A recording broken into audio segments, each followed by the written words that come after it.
The question is show that any positive odd integer is of the form 6q plus 1 or 6q plus 3 or 6q plus 5 where q is some integer। मतलब हमें ये बताना है कोई भी any मतलब कोई भी पॉजिटिव odd integer क्या होते हैं ये आपको मैंने पहले वीडियो में बता दिया। अगर आपने वीडियो नहीं देखी है पहले वाली तो प्लीज जाके देखिए।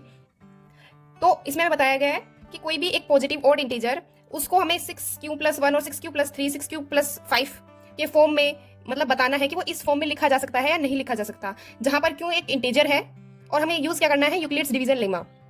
चलो सॉल्व करते हैं इसे। Let a is positive odd integer, जिस पॉजिटिव एनी हमें बता रखा है तो हमने क्या मान लिया, ए को हम वो पॉजिटिव ऑड इंटीजर मान लेते हैं और बी को हम 6 मान लेते हैं।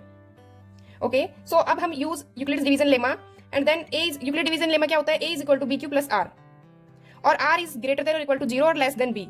तो बी हमने 6 लिया है तो आर हमारे पास क्या हुआ 6 से कम हुआ, तो आर क्या क्या हो सकता है 0 1 2 3 4 5।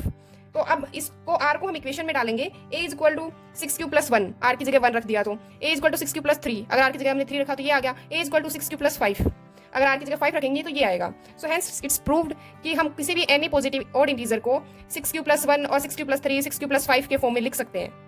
Hence it's proved. How to use Euclid's division lemma? So here is the example. Use Euclid's division lemma to show that the square of any positive integer is either of the form 3m or 3m plus 1 for some integer m। यहाँ पे हमें एक hint दिया हुआ है, let x be any positive integer then it is of the form 3q plus 1 or 3q plus 2। Now square each of these and show that they can be rewritten in the form of 3m or 3m plus 1। So here is the solution। Let a be any positive integer, हम कोई ए है जिसको हम positive integer मानते हैं और B को हम 3 मान लेते हैं। अब इन दोनों को हम यूक्लिड्स डिवीजन एल्गोरिथम के अंदर पुट करेंगे जो क्या है, A is equal to B Q plus R. तो A is equal to 3q plus R, क्योंकि बी को हमने 3 माना है और ए हमारे पास है ही। अब आर का क्या है कि आर हमेशा 0 से ज्यादा या फिर इक्वल होना चाहिए और बी से हमेशा कम होना चाहिए। तो बी से कम, तो बी हमने क्या माना है 3 अगर माना है तो आर हमारे पास क्या होगा 0 1 2। सो हमारे पास आर क्या है 0 1 2।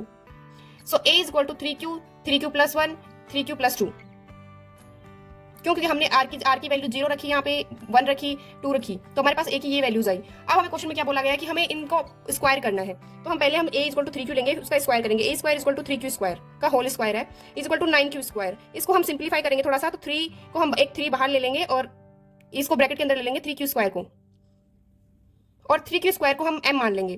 तो हमारे पास क्या है a square equal to 3m। ऐसे ही हम नेक्स्ट एक बार फिर वो लेंगे 3q प्लस 1 को लेंगे। So a equal to 3q plus 1, इसका स्क्वायर करेंगे तो हमारे पास क्या है a square equal to 3q plus 1 का whole square, a plus b का होल स्क्वायर आ गया हमारे पास, तो 9q square plus 6q plus 1।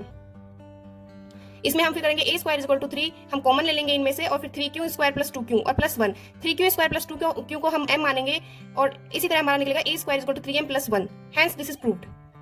मतलब हमें क्या निकालना था, यही तो निकालना था, ए स्क्वायर को 3m में प्रूफ करना और ए स्क्वायर को 3m प्लस 1 में प्रूफ करना।